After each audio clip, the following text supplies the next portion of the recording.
Hello and welcome. This is the All 12 Signs video series for the spring equinox that's happening either today or tomorrow, which is the 19th or 20th of March, depending on where you live, where the sun moves into the sign of Aries, where the sun is exalted. It's its favorite sign to be in. All the qualities of the sun are raised up high. The spring equinox marks a pivot point that links us into the longer earth cycles, right? So it really helps us tap back into nature. And when we do that, we are then co-creating with our true essence. My name's Chloe. I work with card divination, astrology, and I channel energies through my body. Just heard some of that right now. I've been doing physical light language, which is the movements that you see, for nearly 3 years. And recently I've had a vocal light language activation. I'm still integrating that into my 3D vessel. These things, all of these things I'm going to be using in these readings, and I'm going to be breaking down very quickly the overall themes of the spring equinox for each of the signs. I've done a collective reading where I broke down the astrology in more detail. The collective tarot for that was wild, really quite phenomenal. Both the Emperor and the Empress showed up, as well as some other cool stuff as well. Nearly swore there. It's Aries season. This is what happens. Right, I'm going to keep this short and sweet, but I would want to say, for those of you who know your time of birth and know your natal chart, check out the sign that falls in the first house first. This is called your rising sign, where your ascendant is. The astrology will link in closest to that. However, it does not invalidate you looking at any other part of your chart, perhaps where your sun is or your Mars. Mars rules Aries. Mars is playing a pivotal role in this transition that we're in, and just look to wherever that falls in your natal chart, look to the house that it's in, that sign, and look to the themes of that house. Apply all of the meaning that you've got going on in your chart, and it will be as if that's all now moved to the first house. So the astrology will still link in, you just got to add on a little bit of natal chart meaning, maths on top of it. Right, okay, I'm going to crack on with reading for Sagittarius, and then I'll be reading for Scorpio. Sagittarius rising, how you doing? So this is, regardless of wherever Sagittarius falls in your natal chart, this is an aspect of a trine. It's a fellow fire sign. You get along. It's very easy, free flowing energy. For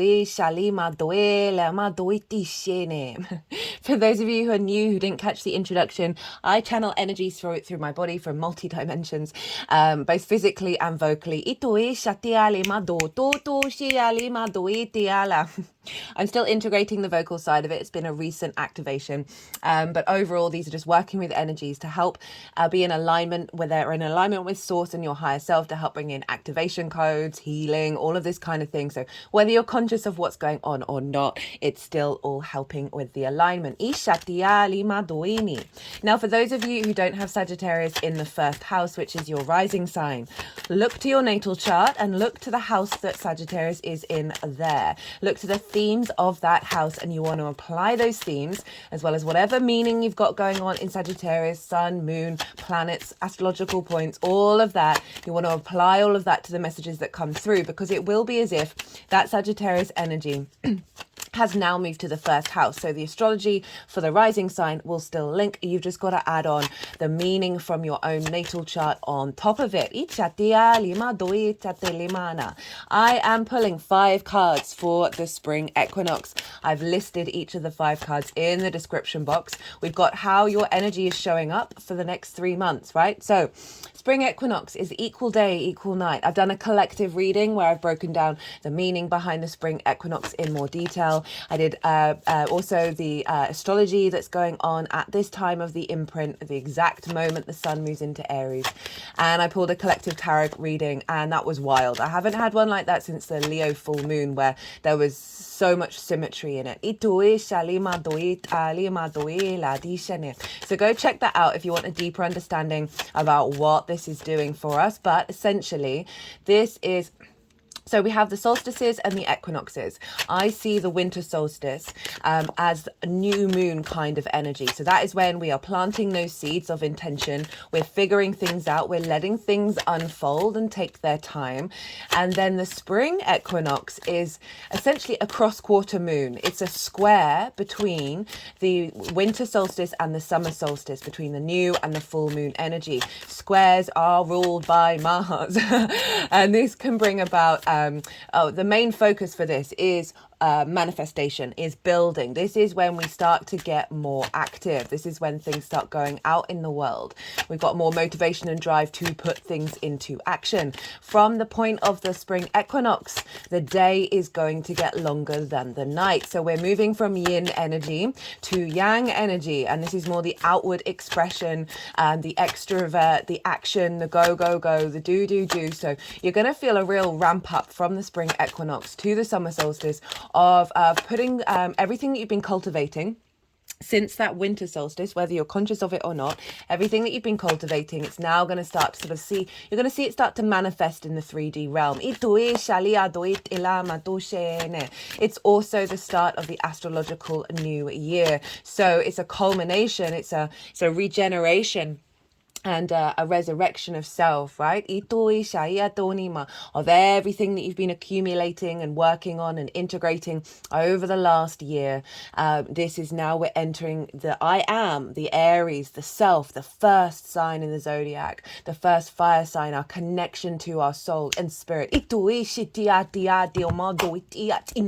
Autonomy, independence, very kind of blunt, very forthright, very I am who I am. I'm going to go out into new frontiers, and all of this energy, the sun is exalted there, all of this energy is imprinting into the next 3 month cycle to the spring summer solstice that we'll have at Cancer season, where we're heading into harvesting everything that we've been working on. So this is big energy activating here. It's going to be closely followed by an eclipse and then the Aries eclipse. So we've got some big changes going on over the next month or so. We've also got the Mercury retrograde that is happening in the sign of Aries today, or very, very late yesterday. So today's the 19th. Mercury went into shadow, and this is and the reason why I'm bringing it up here, I will be doing a Mercury retrograde series in Aries, and the reason why I'm bringing it up is if you're watching this around the time of the solstice or even just before the eclipse, you're going to have a less memory fog around what may have happened either late in the evening around the 18th or predominantly on the day of the 19th, what messages came through. So this is when Mercury hits the degree of the retrograde. And so it's going to go direct, but it's traveling over the retrograde degrees, and it can often be a lot louder. So I'm just flagging it here because it is going to be, so you can then get some clues. So for me, on a personal level, for the last 3 retrogrades now, including this one, I've had someone message me, the same person message me, who I hadn't heard from in years, and they happen to have Mercury conjunct the Sun. And so there was a lot of synchronicities around this person, and they've consistently out of the blue messaged me around a Mercury retrograde and always tied into what that retrograde represents for me. And so, yeah, you may get some little clues, some little hints about what this retrograde is going to be all about for you. And so I just wanted to flag that up. Now let's get back to the spring equinox. So this is a fire festival. It's also linked into Easter, into the Zoroastrian faith. It's the Persian New Year, and that is one of the oldest, it's the longest continuous religions that we've ever had on this planet that we're consciously aware of. And there is the element of duality that's quite strong in that religion. And we want to understand that we have equal day and equal night twice a year. These are big, big pivot points. There are a lot of sacred spaces around the world that are actually focused on the equinoxes over the solstices in terms of the sun's positioning. Because they are the manifestation energy, both the spring and the autumn, right? We build in these times. And it is marking this new shift, this new sense of self that's coming coming in. That message that came through in the collective tarot was quite phenomenal. And I've seen it reflected in all of the readings since then. Of us really tapping into our independent self. And we've got the North Node there. So this is the first time we will have had the North Node there for around 19 years. So that's nearly 2 decades where we haven't had a spring equinox with the North Node. We've also got Chiron, so there's a lot of wounds coming up, and that's all going to be very much linked into the Aries new moon, which is an eclipse. It's a partial solar eclipse. So we've got some big energy. Now, I'm pulling 5 cards. Well, you'd think that, but none of them have decided to come out yet. That does remind me, when I cut the deck, I always cut the deck before doing the reading. We got, what was it? It was the Sun, the 8 of Cups, and then the Empress. And then I cut it again before doing this one, and I got the 8 of Cups again. Whether that comes up or not, I just want to flag that up, that there's an element of reclaiming the sense of vitality and moving into a space of abundance. So, Sagittarius rising, where has this happened? Well, as I said at the beginning of the video, this is a fellow fire sign.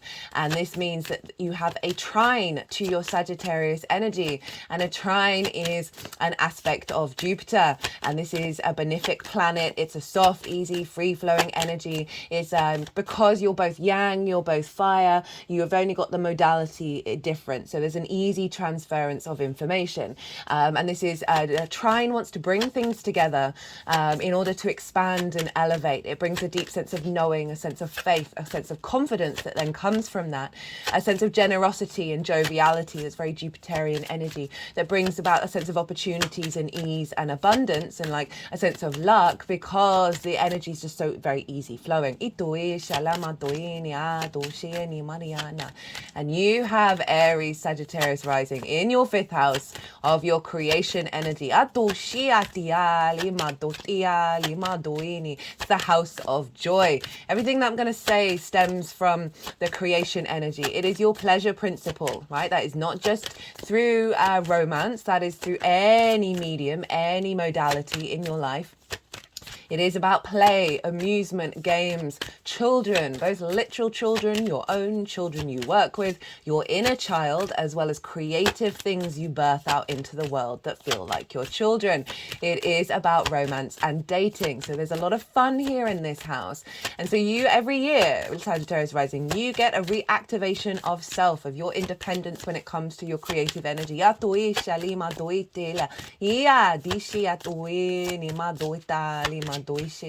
This can be a great time to set intentions around activating a new cycle around this, activating a new cycle around healing with the inner child or liberating the inner child, moving through difficult previous experiences when it comes to romance and dating and setting up a new frequency around this.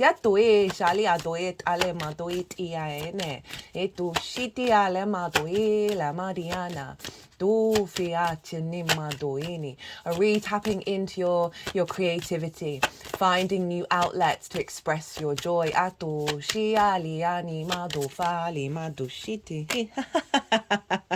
your card, Sag. That is, you're showing up. There you are. There you are. It's hilarious that after all that time, that was the card that wanted to come out. So we've got this new beginning, this new vision, this new burst of energy, right? Springtime. This is when we're the energy that was bubbling under the earth since the winter solstice is now really loud and proud and out in the open. It's a very fertile time of building, of creating stronger connections to your original spark, your original soul, and allowing that to flow through with your creative energy. As I said, drawing in a higher vibe around your connection to romance, your connection to pleasure, your connection to joy. Now, I'm going to touch very briefly on some of the major aspects that is happening at the exact time of this of this solstice. Now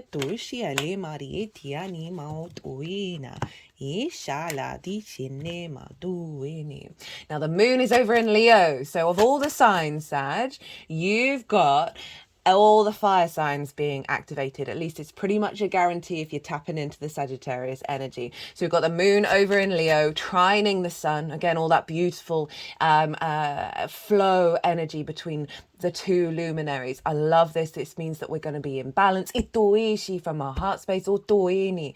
And this will all be trining your Sagittarius energy. And for Sagittarius rising, this is how you embody yourself through your sun or your moon in your actions and your deeds. It's your body, your character, your appearance, and it's often how other people see you because they see those actions, they see that embodiment rather than what might be going on behind the scenes. Your ascendant is your navigator. It's the lens in which you move through this cosmic water. And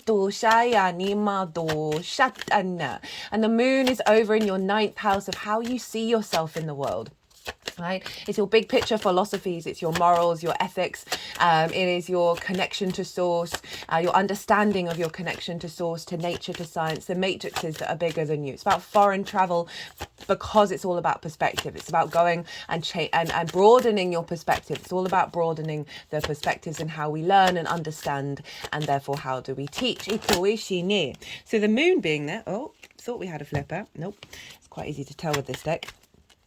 So the moon being there is a real intuitive understanding about who you are in the universe that's then feeding into more vision and openness around creativity, around joy, and all of this is feeding then back into your embodiment of self.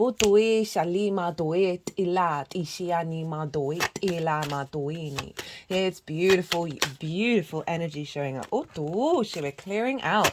Looks like we're clearing out a lot of mental things going on. I'm just gonna okay, that's not the card that they wanted. Let's see. I do feel like there's another card that wants to come through. Lol. Yeah. Okay, that was at the bottom of the deck as well. Right, that's enough. Okay, Sag, you've got way more, and we've got the star at the bottom of the deck than anybody else so far. I just felt called to do so. The other thing is Mars rules Aries.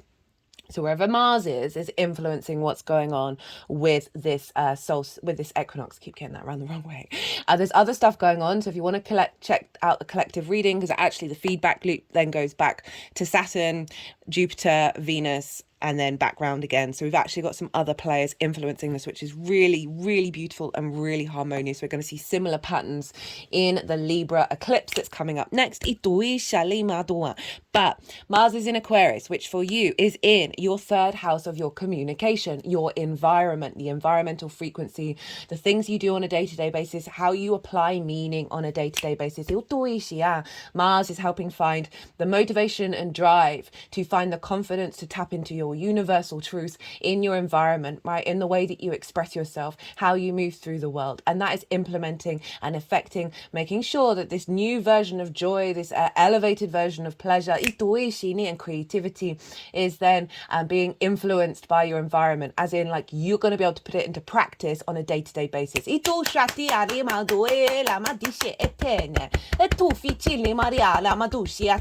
swear that does sound a bit like Italian.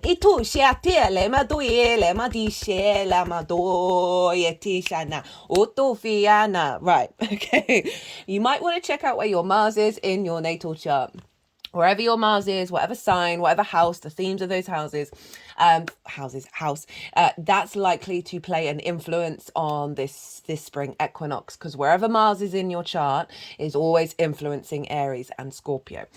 So we did have the death card want to peek in. It feels like they're just with these other cards, it feels like there's a big there's a letting go of an old cycle. Right, okay, so that's all I'm gonna say, because I'm trying to keep these super short. So regulars, that's not usually my vibe, but I'm trying new things. Okay, so we've got 5 cards. We've got you, the theme, the focus, the tool, and the outcome. Now you've got more than 5 cards here, so I'm gonna consciously go quiet, and the energies are gonna move through me, and they are going to put them into the 5 piles. How many cards overall do we have? 1, 2, 3, 4, 5, 6, 7, 8, 9. Ishati ale mado ea diesele e to fit in do shit in and you've got 2 9s, and this is quite fluky because so far every reading has had 2 numbers, and this is because it's equal day and equal night. We're coming into balance. Itoe ishe etiti alima o toe shiamia to itia la do ila mai na do shitale do shile ma di shitia do fitia lea do ila o fiati ni ma di shinitiali do ini do ili ma do itile ma do itini mani ili mani do ila ishile ma do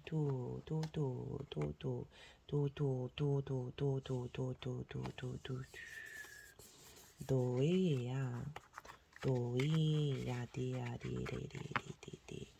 doia la doia li marisiani otuila do fila di shine utishine. So funny that we got the self card there. I pulled 3 oracle cards for the collective reading, and it just cracked me up that we got the self for Aries, the I am. Right, are they're not. So I'm going to be a bit of a perfectionist here. Okay, so there we go. Can we see them all? We can.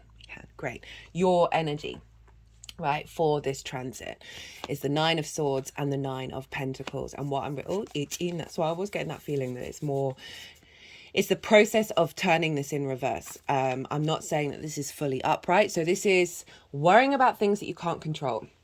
Right, overloaded, stacked up with worries and fears. It's about anxiety, waking up in the night, not getting good enough rest.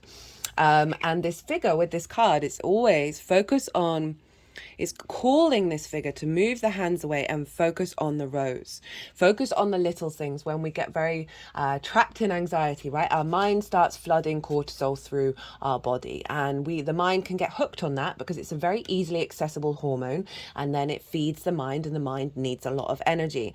And so when we get trapped in this cycle, and I'm speaking from experience, and it took me a while to crack out of it. It's a practice. It's as a daily practice of going, hey, mind, I appreciate you on that energy for the quickest route, but we're not flooding my system with cortisol anymore. Because actually when you are flooded with cortisol for too long, and adrenaline, and they very much come hand in hand, you stop thinking.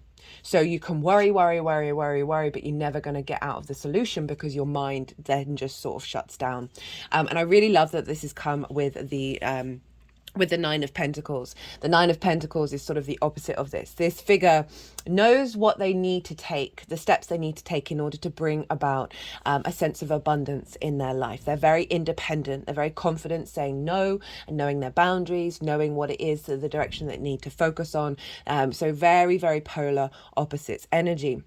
And so it's really like clearing out the clutter to get you back to feeling good about yourself, feeling good about your creative energy, rather than there being blockages and worries that are limiting it. The energy of you is saying you're showing up as this, acknowledging that there is a part of you, there's a framework of you that needs to sort of get this into reverse. But it's saying you understand that there's a shift happening. You understand that you need to make that shift, and it does take effort, right? This figure puts in that work. They practice, they train, they are masters, right? They have this falcon here, and it takes time for that to be to unfold, for the taming to come in.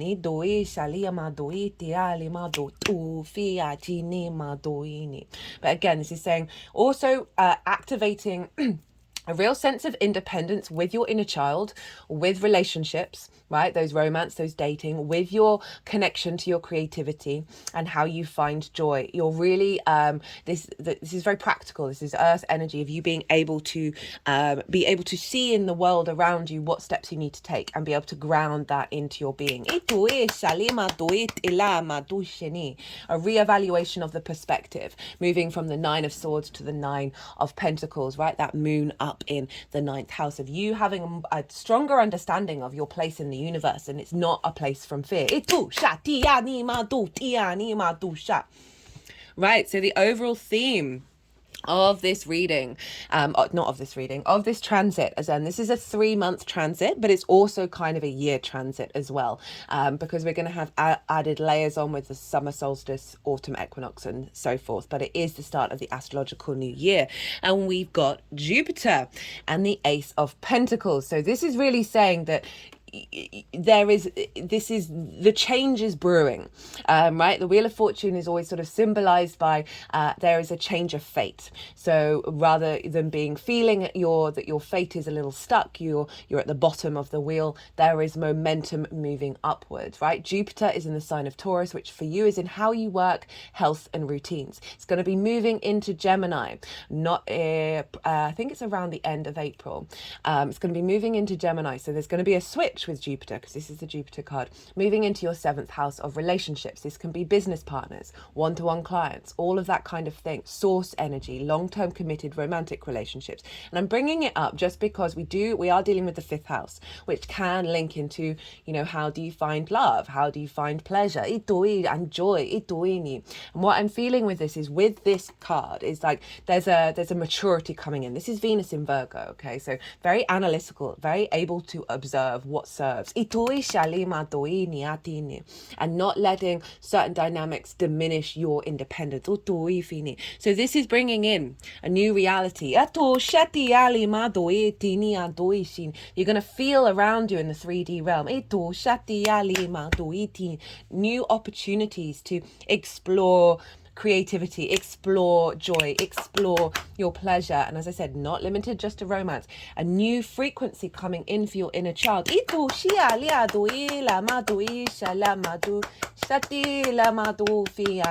But overall, a sense of renewal, a sense of revitalization away from that Nine of Swords, that things are shifting on it and they're going on the up. Now, what is the focus for this transit for you? Well, we've got the Aries card, we've got the Emperor. And what I feel like this is saying, make sure you don't forget your inner sovereignty on this journey. Make sure you don't forget your inner wisdom. This is the King of Kings. It's very wise. They know what they need to do. They're very protected. They're very strong and sovereign in their own divinity, in their own power. And they're not rash, they're not brash. There is such innate confidence of the strength of the I am when you truly connect to source. And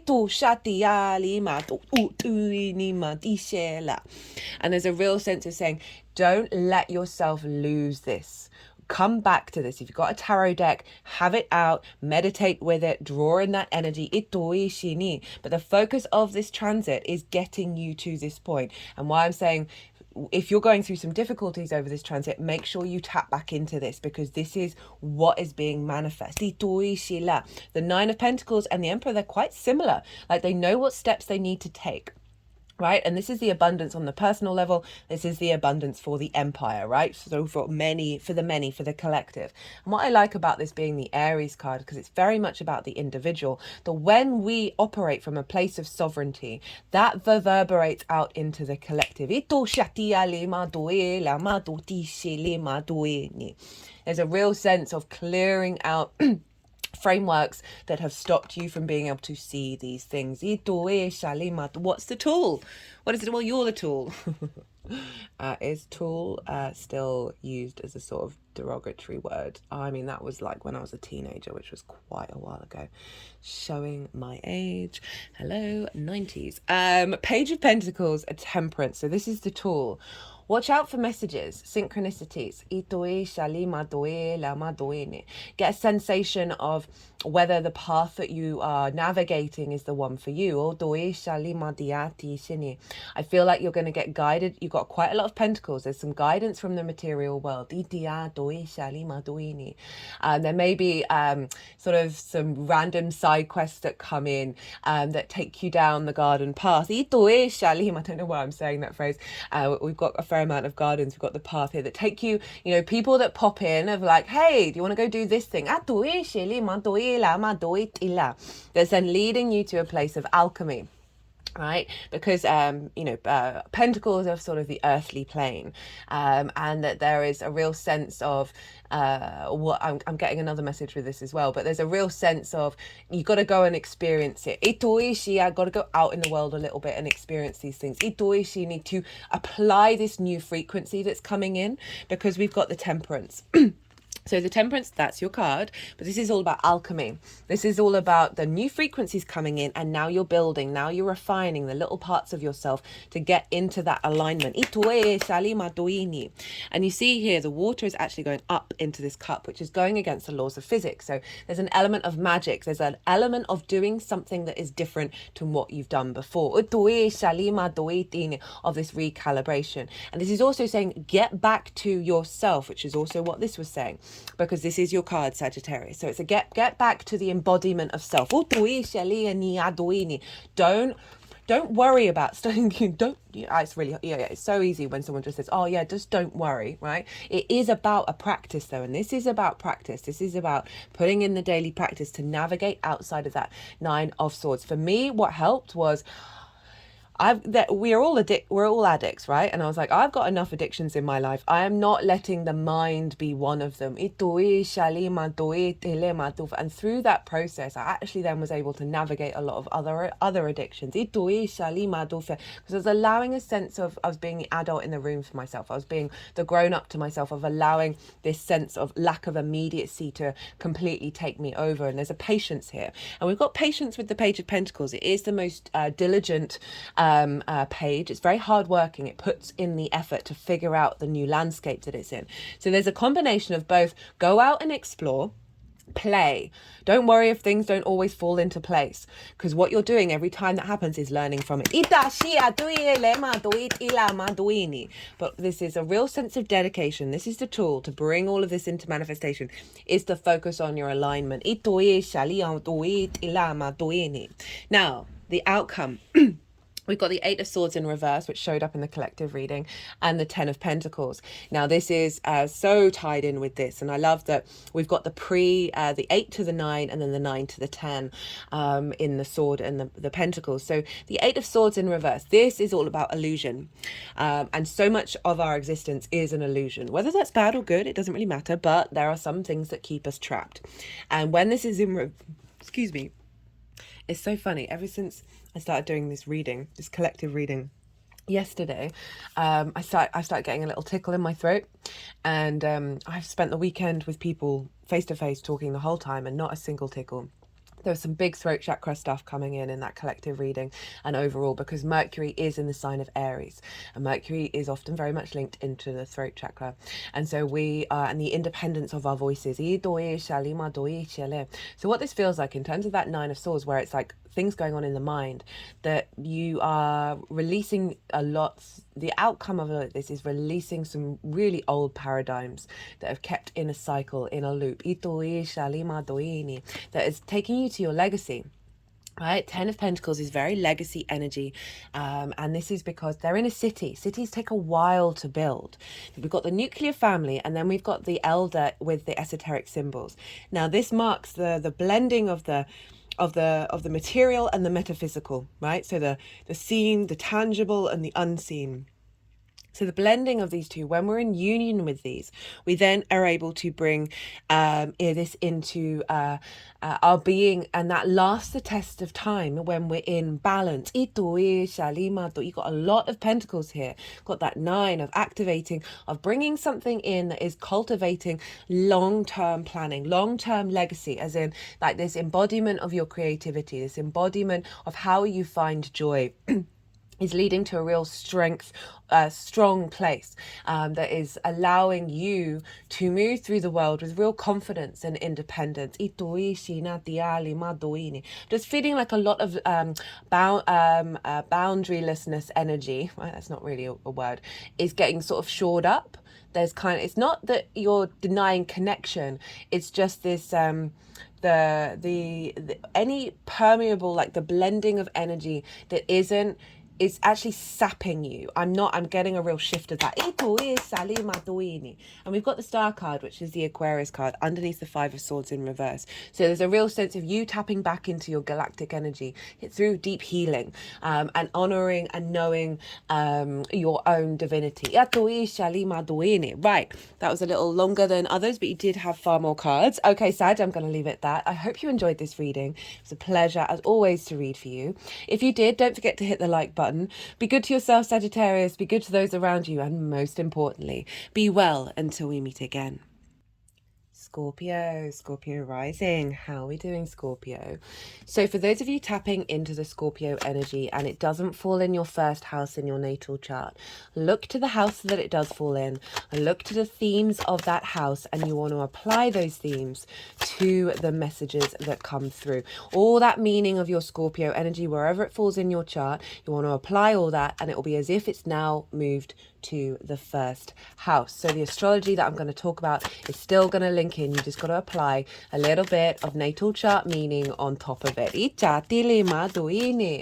For those of you who are new, who didn't catch the introduction, I channel energies through my body, both physical and vocal light language, and you just heard some of that pop through. These are from the multi-dimensional spaces to help us heal, help us clear stuck energy, and draw in activation codes to get us in alignment with source. So, and our own soul identity. So whether you're conscious of what's going on or not, this is all helping bring in healing and activation and in alignment with your higher self.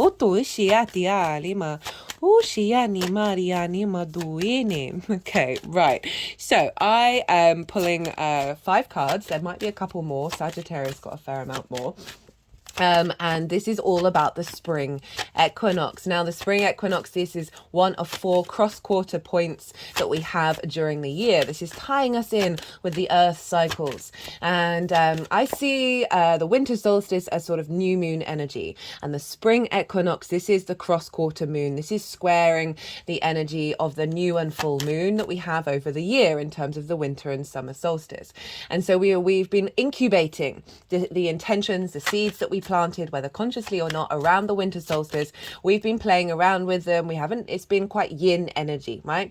So we're observing, we're cultivating, we're bringing in the strategy. And now with the spring equinox, this is equal day and equal night. And this is the rebalancing. And then from this point, the day is going to get longer than the night. And this is more yang energy, more extrovert. This is when we see the manifestation build, right? We see it in nature. Everything's getting rampant. All the buds are coming out, all the daffodils are up. And this is a stage of building, right? Where we are getting the harvest ready. We're getting it, we're creating here.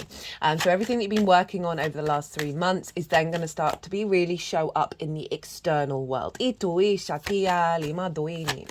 is also the astrological new year. So not only is it a culmination of the last 3 months, but it's also a culmination in terms of the last 12 months of a new version of self. Being rebirthed. The resurrection, this is obviously around the time of Easter, which is tapped into these older solstices and equinoxes. It's the Persian New Year as well. I've done a collective reading, and this is where I broke down the meaning of the solstice, of the equinox, the astrology around the equinox, as well as some collective tarot, which was wild. I haven't had a spread like that since the Leo full moon, where it was just very clear energy, very symmetrical in its expression, and just very, very loud, right? Very loud.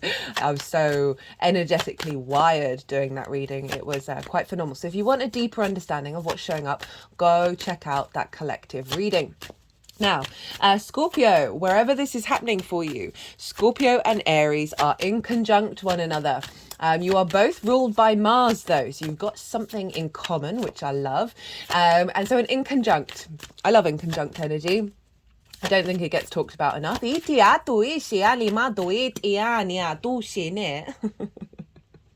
Quite right.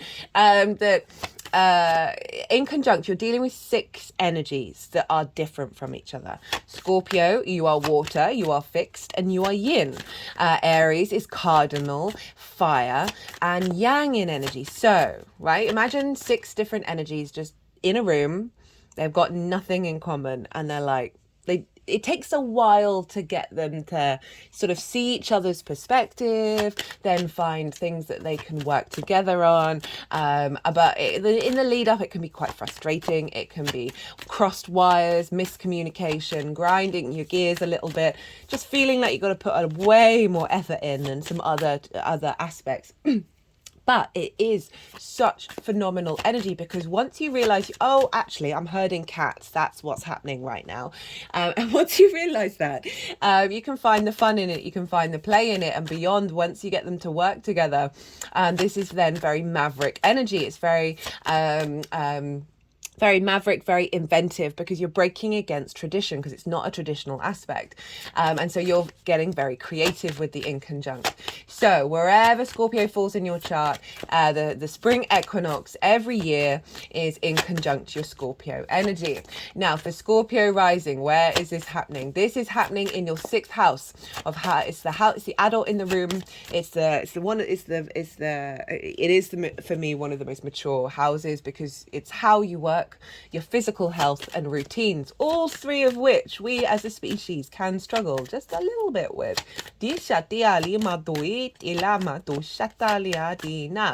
Now, this new energy that's coming in, you're getting a boost of vitality. The sun is in its exaltation in the sign of Aries. Sorry, I'm just going to have to pause. So in the collective reading, there's a strong message around the throat chakra that came in, which is not surprising. Mercury's in Aries, conjunct the North Node, conjunct Chiron. We're going to have an Aries eclipse with it. It's a big wounds coming up. And so for every reading, I've just then started to get this tiny feather of a tickle. I was having a tickle with some other transits, but this is different. And it's all part of the throat chakra activation. So I'm just going to have to pause and drink some water. So where was I? The adult in the room. Now, this is a very powerful house. I love the 6th house. It's where we get our dedication from. And you've had a lot going on here. And now the sun is there. And as I said, the sun is in its exaltation. This is its favorite sign to be in. It's the qualities of the sun are raised on high, right? There's a real sense of sovereignty. There's a real sense of independence, of clarity of the vision of the hero's journey. The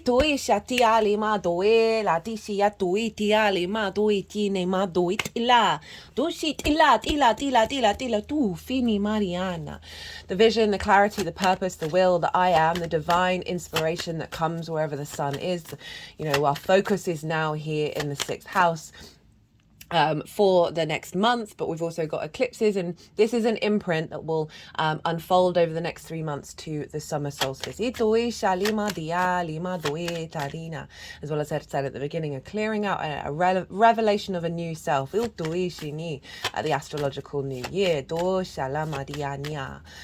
So what's happening here is more building a manifestation of everything that you've kind of been navigating over the last 3 months and also over the last year. And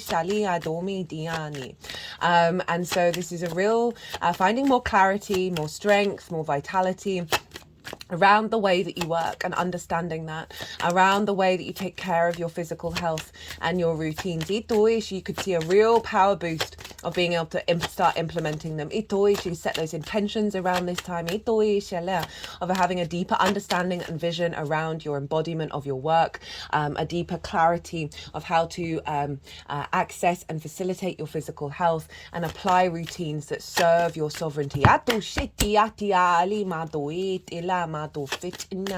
this is in conjunct your Scorpio energy. And so there's a navigating of trying to work these energies to get together center, right, of the embodiment of self, which is your first house, right? Your body, your appearance, your character. It's often how other people see you. It's your navigator through the cosmic waters, and it's fixed water.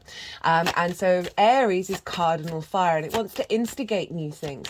And sometimes Scorpio can be a little bit stubborn, a little bit on the defensive. You want to utilize that Mars energy of finding the motivation and drive to try new things.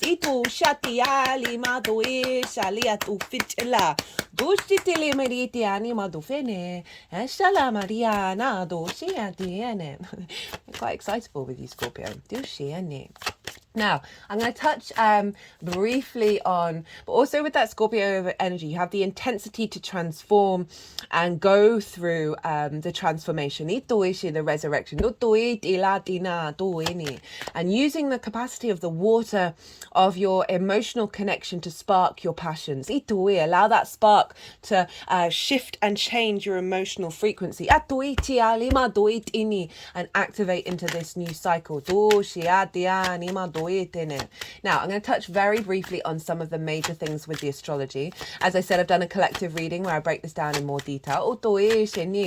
We have the moon over in Leo trining the sun. I love that we have the two luminaries, these very important aspects of our solar system for us here on the planet, representing our conscious will, our unconscious intuition, in alignment. They're in fellow fire signs, and they are trining one another. And this is a free-flowing energy of yang, fire energy, but they're doing it from different modalities, so they're incorporating wisdom.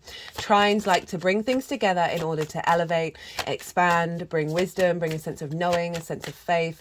It's ruled by Jupiter, and Jupiter is a benefic, and there's an element of abundance and generosity, and because with that faith comes confidence and more flow within yourself, and therefore you're more in alignment. So we have Leo over in your 10th house. This is your life purpose. This is your career, how the outside world sees you. It's your reputation. It's your visibility. It's the peak of your chart, and the moon is there. Our intuition, where our needs being met or not being met, and they're in harmonious aspect with the sun of aligning and nourishment when it comes to your 10th house in the way that you work, right? It's also the house, 6th house is also the work of co-workers and pets, so those things may crop up as well over the next 3 months. But you are building from a place of wisdom, from a place of elevation, a new cultivation of action in your 6th house. So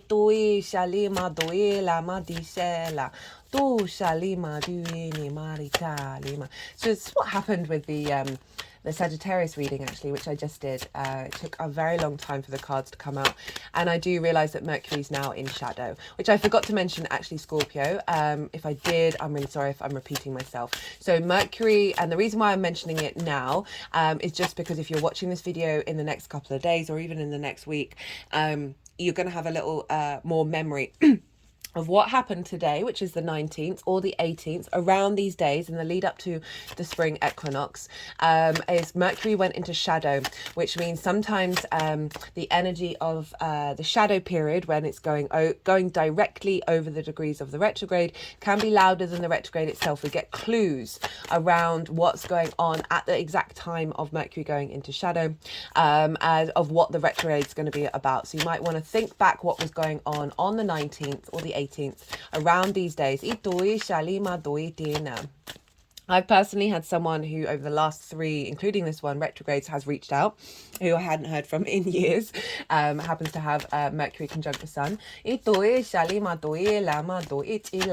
And all of them have been tied into where that Mercury retrograde is. But I'm just flagging that up because it is part of probably why these cards aren't coming out as quickly. Right, now back to what's going on with this spring equinox. So the moon over in your 10th, bringing into alignment with the sun, with your ability to not give up on the way that you work, to cultivate a deeper understanding of a way to work that facilitates your needs being met in terms of your life purpose.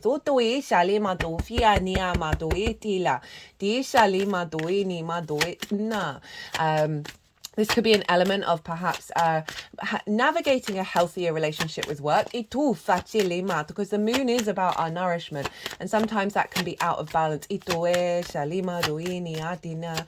More visibility around, because obviously Leo is ruled by the sun, so the sun is influencing the moon, of more visibility of the way that you work. Itu shatialia do itialima do shalimariana.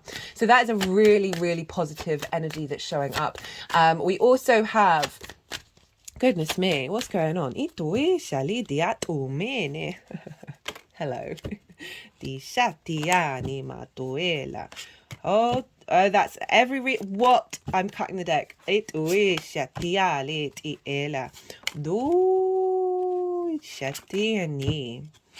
Oh, tiene. Do di shinina. Right, that's it. That's all you're getting. Did you see that? Cut the deck 3 times and got the 3 4s. That is wild. That's never happened before. Right, how many cards? 1, 2, 3, 4, 5, 6, 7, 8, 9. Same as Sagittarius. Okay. Right, we're going to leave those there for a second, and I'm going to talk a little bit more about the astrology. We have Pluto over in your 4th house, sextiling the sun. Sextile is an aspect of Venus. It brings creativity, connection, harmony, joy. So we've got this really harmonious imprint of the power and the magnetism of Pluto transforming your foundational space, that's helping give you more strength in the way that you work, in the way in your vitality. We've also got Mars there in Aquarius, and Mars traditionally rules Aries, and so Mars is influencing what's going on with this spring equinox. And so we're getting this imprint of you having the motivation in your home, in your foundational space, the courage, the strength of who you are. You can also to connect to the wisdom of your ancestors, do some healing around that may have blockages in the 6th house. But overall, that's imprinting and influencing and making sure that you're taking care of yourself. Now look to where your Mars is in your natal chart, right? Because your Mars, wherever it falls, is influencing your Aries. So we're having that influence as well show up. So themes around that you might want to apply into your manifestation around the spring equinox. I do recommend fully just tapping into the feeling of the harvest being here, right? So the end result of the summer solstice. Not the how, not the why, not even the details, but just the pure sensation of the joy of that harvest coming in, of that manifestation being present. Do what your intuition tells you. Obviously, if you've got a set idea, set plan, go for it if that feels right for you. But I would add on, I would have as your baseline, just feel into the feeling, because then you're giving that feeling to the universe, and our feelings are so very, very, very powerful. And then the universe can go, oh, cool, I'll co-create with that.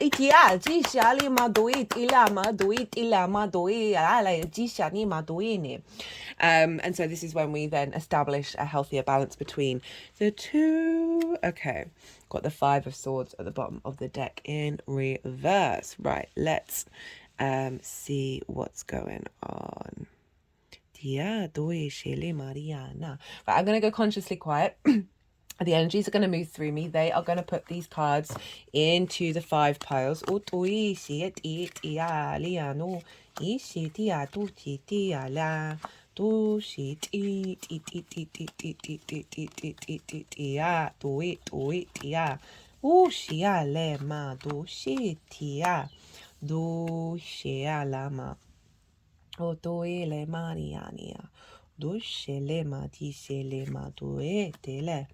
Oh, fitiala, di shila, di shalima, diena, utuela, do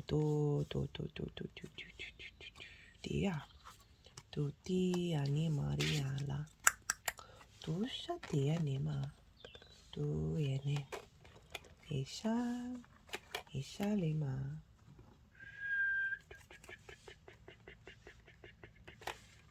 Dishi ne lama dofi la iti lama dofi iti lama ishele. Can we see them? Let's move this up a little bit. Duishi. There we go. Right. So, Scorpio, do it. your energy for this transit. And I'm really liking this. There's so much strength here. You've got that three fours as well, which is about stability. We've got the Page of Swords and the Two of Wands. Now, both of these energies are both of these energies are very much cultivating of creating a landscape within yourself that is here for the upgrade. Got the Page of Swords, right? Page of Swords is the only page to be looking to the past but heading to the future, and sort of this sort of balancing act in the now. Very inventive. This is about coming up with new messages, new frameworks in the mind.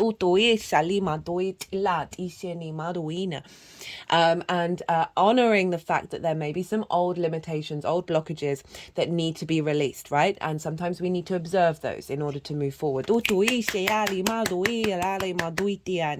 it is this sense of bringing in new messages, bringing in new frequencies. Pages are the youngest of the court cards. They have just got into the court. They're so excited to be there, and they're discovering the new landscape. And this is really tied in to the Two of Wands. This is long-term manifestation energy, right? This is about getting the lay of the land from a very high advantage point, right? I'm thinking about that Mars energy in your home, right? Really having the power in your foundational space to be able to put things into practice, right? This new frequency. So this is you getting the lay of the land, you being open to understanding the new framework that's coming in that is going to be liberating you moving forwards, right? It's going to be activating a new expanse, a new journey as you go out into the world. If you see here, so this is this wand is bolted onto the castle, and that's the Ace of Wands. This is the new spark of passion that has come through, that is behind you, that is integrating into your spine, feeding into your energy, and you are now focusing on how to embody that by holding the other wand, right? How do I then put that into practice? So this can be a lot of reevaluation, of re-understanding of self, or the self card. It's hilarious that showed up in the collective reading. But this is really, both of those cards combined is like there's a real strength of clarity, right? The sword energy. We've got Mars and Pluto in Aquarius making aspects, and then the wands, finding the passion, the drive to activate it. Now, with the Scorpio energy, it is helpful to have that fixed Scorpio of being able to observe this transition, and then observe, okay, what do I want to remain and what do I want to keep hold of? What do I want to remain fixed? And tapping into your intuition. This can be, Mars in Scorpio energy is on the defensive, like that inner, the protective energy. So figuring out and navigating new ideas and new frequencies of what needs protecting. There may have been parts of you that have needed protection, but they don't need that anymore, and you're actually going to set yourself free. The overall theme of this transit, of this spring equinox, is Venus herself, the Empress. This is fertility in a nutshell. This is abundance. Venus wants us to feel good in the 3D realm, and as does the Empress. She is an incredibly powerful goddess here on the earthly plane.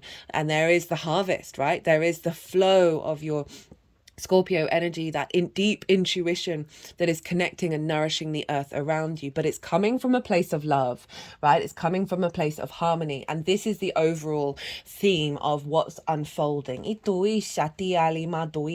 of bringing you into this state of a cultivation of appreciation of the 3D realm, right? Of finding the joy, finding the creativity. You may have more energy around taking care of your physical health, applying routines, and finding more abundant ways to tap into the way that you work. That, if I'm thinking about that moon up in the 10th, of not self-sacrificing, and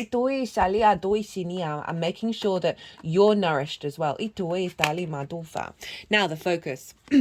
We've got the Wheel of Fortune, Four of Swords in reverse, Eight of Pentacles. So the Wheel of Fortune, the focus is to remember that your fate is changing. This is Jupiter. The wheel is turning. This has been showing up a fair amount. And this is to help redirect you if there are moments where you're falling into old patterns, right? So when that Page of Swords is observing those old patterns, sometimes where we put the attention, it can then take us over. And this is saying you want to refocus back back to the Wheel of Fortune, that what is going on here, what the focus of this transit is bringing in a shift and bringing in a change that is bringing in more luck, right? Got the Four of Swords in reverse with the Eight of Pentacles. Now, the first thing that popped into my mind with this is about you having completed the Four of Swords. The Four of Swords is about knowing that you're held by something bigger than yourself. There's an element of rest, of meditation, of to find clarity. And what I felt when I saw this was not necessarily that you're not going to engage in this, right?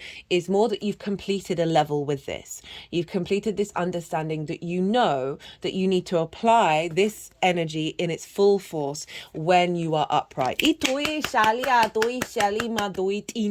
Of finding that stillness within yourself, finding that connection to source, and just allowing a little more pause rather than pressure. And it's combined with the Eight of Pentacles, which is great. For the sixth house, this is whistle while you work. So often we can find the sixth house a bit of a difficult house to do, and this figure is very much about refinement. This is refinement in the way that you work. It's heading towards mastery. So what this is really saying is fate is changing. It's bringing in some the energy that I do feel like there's an element of completion here with that you can then implement into the way that you work, into the way that you take care of your physical plane, of mastering your health, of mastering your routines. And having the energy to do so because you're incorporating this within it. It's not about burnout. This figure has all the energy that they need in order to do what they want. They're very loud with you today, Scorpio. Right, so the tool, what to help bring focus on, what can we utilize in order to bring the focus into being, in order to bring the theme into being? And now we have Lady Justice, right? Hilarious, because we're going to have a Libra eclipse that's happening, and this is about balance and observing and making decisions based on equity and fairness, right, with empathy. And what I'm feeling is this is empathy around yourself. Finding that balance, of finding that balance in the way that you work, in the way that you take care of yourself. And also there's an element of, because it's a tool, right, we've got Libra. This is the Libra card. Libra for you is over in your 12th house. We're going to have an eclipse there, so you're going to be completing a particular cycle. It's a difficult house. There's anxiety, depression, right? Trauma responses, limiting beliefs. There's a lot of unconscious stuff in the 12th house. There's also a lot of magic. And what I feel is that the tool is to observe those old patterns and bring them into balance. Maybe have the Justice card. Maybe if you're going through a difficult energy, of bringing this card out and focusing on the scales, focusing on the balance, and focusing on that sort of more objective look at things that judges are supposed to have.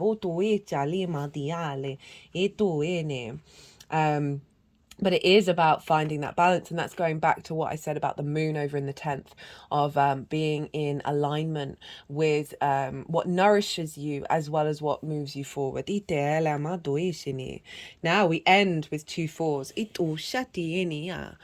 got the 4 of Wands and the 4 of Pentacles. Now this is the milestone of celebration, of having put in the work, right? So there's a real sense of other people as well. There's a celebration, working together, those passions manifested. The 2 is now doubled. So you've now been implementing this balance, and it's actually giving you more of a harvest coming in. And it's also the 4 of Pentacles. I love the 4 of Pentacles. I think it's a really powerful card. It's about your inner power, and your inner power being protected, and your strength in the 3D realm, that inner power being externalized. This figure has a crown. There's an element of that sovereignty, of making sure you're not diminishing your physical vitality. We've got pentacles underneath the feet, over the heart, and over the crown chakra. There's an element of protection on the 3D plane. There's an element of strength, of you feeling confident within yourself, right? Of balanced, of stability. And that is great for both how you work, so feeling really sovereign in the way that you do so, and not having that be affected by the external. Your physical health, feeling more in power in your physical body, and also, you know, the strength and the capacity of putting those routines in. The 5 of Swords in reverse. So this is a moving away from imbalance of domination and subjugation, bully and victim mode, of conflict, of heartbreak, of shifting away from that. That can be on your internal mind, your mental sphere, or certainly the dynamics around you being recalibrated, because you are, the energy that's coming through with this is you are finding a frequency that is helping you be in balance. And when you're in balance, you then, your energy is just going to skyrocket. Right, Scorpio, I'm going to leave it at that. I hope you enjoyed this reading. As always, it's an honor and a privilege to read for you. Be good to yourself, Scorpio. Be good to those around you. And most importantly, be well until we meet again.